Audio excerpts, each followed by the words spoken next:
talaga na. Tamang pahilan na naman kami. Sa mapagpalang hapon sa inyong lahat dyan. Yan. Bilahan na naman to. Time check muna tayo ng mga kalagalag. Tingnan natin kung anong oras na. Oo, pagka ng hapon. Kanina nakapagpahila kami. Yun, nasa 3 kilo lang yung unang hila namin. Hila na rin kami ngayon. Tabay lang kayo mga kalagalag. Natin kung ay naman na itong hilahin namin dito. Kanina medyo mahina. Medyo lumakas yung agos kanina ngayon. Ngayon medyo magmada na. Nakasumakay na ang alimasag.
walang ibang laman kundi 5 piraso.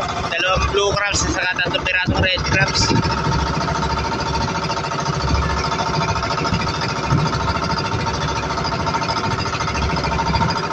Lumakas yung agos kanina, nagkaroon ng alik. Ayun. Talagang ano, wala rin din yung sakit ng ano, limasan. Mina siya.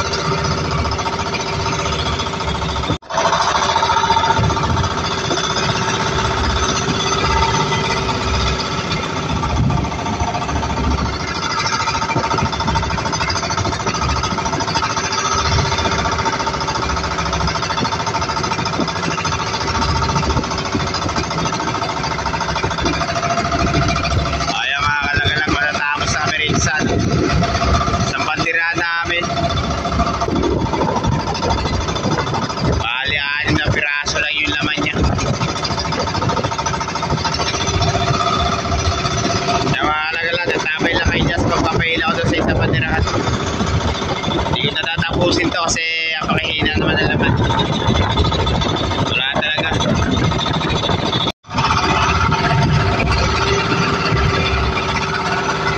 Ay mga kalagalag, update na sa patirahan.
Kaya siguro humina yung sakay ng alimasan.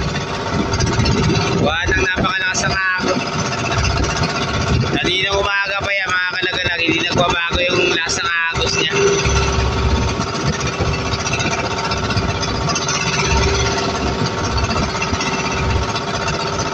Nakakuha na rin ang blue crabs.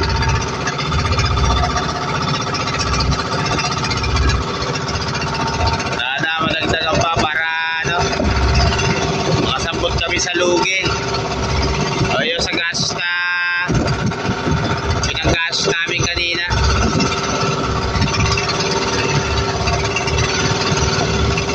Ay balik sana kahit konti na, para konti na lang yung dadagdagan ko.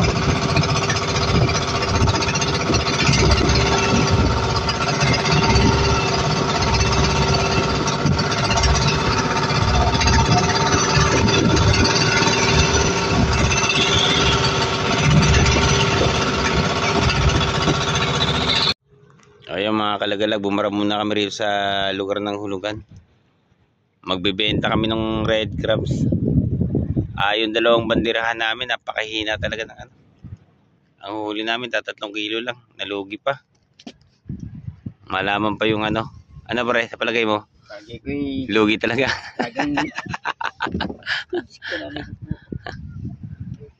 Biglang nawala yung alimasang mga kalagalag. Siguro ito mga ito may mga huli kami talagang ano. Yung hinulihan namin malalaking blue crabs ng isang araw ay yung binalikan namin kanina. Talagang nawala talaga. Grabe lakas ang agos. Saka yung magunot yung hanging amihan. Kaya siguro humina rin yung sakay doon. Pasensya na pala kayo sa video namin na paputol-putol yung ano. Saka hindi ko na rin naipakikita ng tutong kabilang bandirahan kung gaano karami yung laman.